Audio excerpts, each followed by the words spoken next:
a lot of people, it's more just like, it's the fear of the unknown, because I've been out of the real world for so long, where it's Right.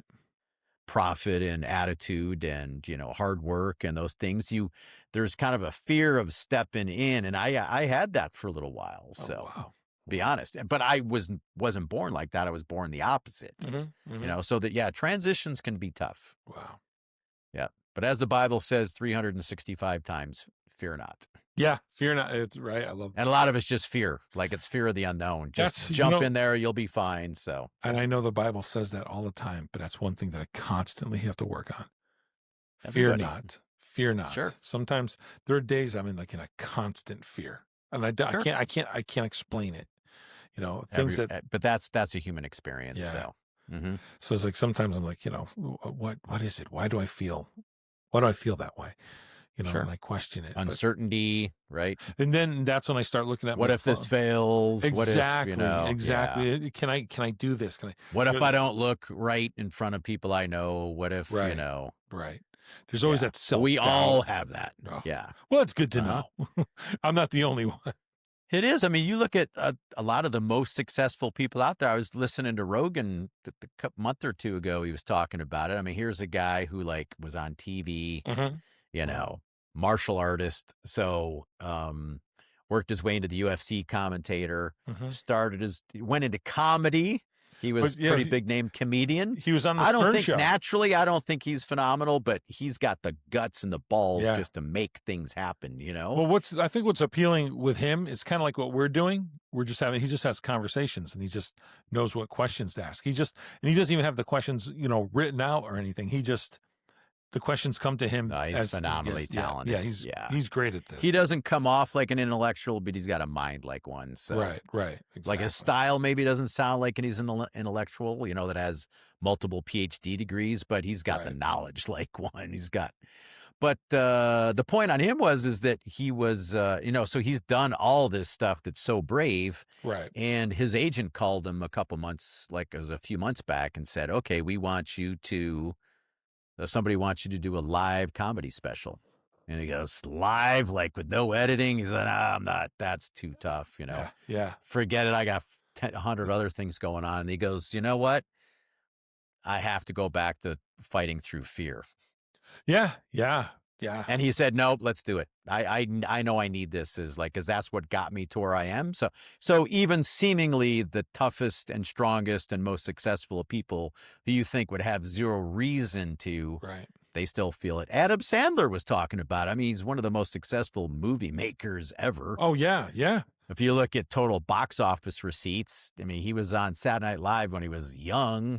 Did stand-up comedy forever, and he said he was out of stand-up comedy for so long, is that right before his agent brought him up doing it again, he thought about doing it. He said he physically got sick. Ugh. Like, actually threw up. I would imagine. But you wouldn't think that he would be fearful.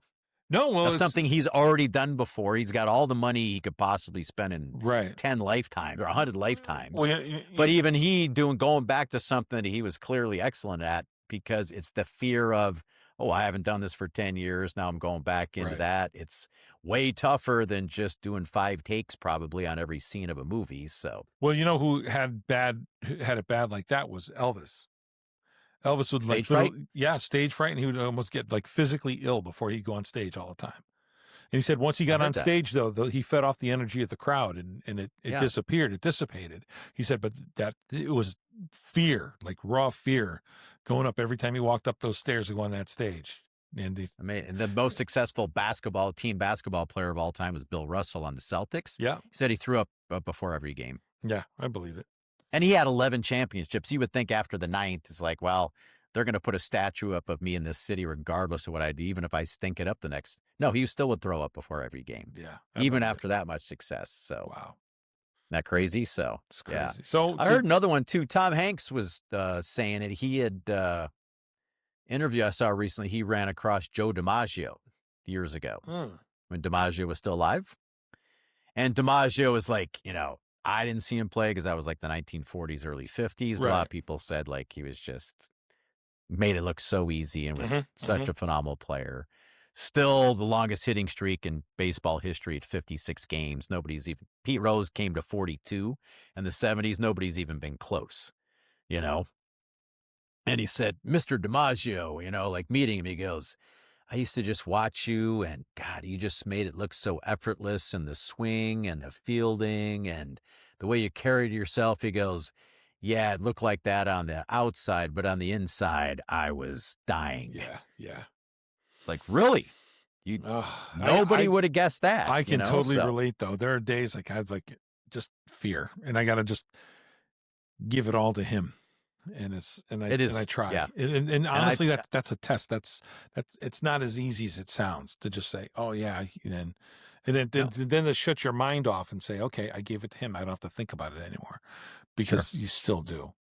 I think there's a reason. And I read this recently, and I didn't go and actually count, but somebody actually said it said 365 times in the Bible, different versions. I believe it. Which is one day per year, of course, exactly. But fear not, have no fear. Yeah. Wow. It's said, but meaning like if God told us that 365 times, it means he understands. It's not like we have to feel guilty that we feel fear. And he knows I need understanding. But he knows he's telling us it's wrong, that if you don't have faith to work your way out of it and just say, pass it, put it onto me. Wow. Fear not, pray, and move forward with courage. Wow. That's a powerful message to close out the evening. I think so.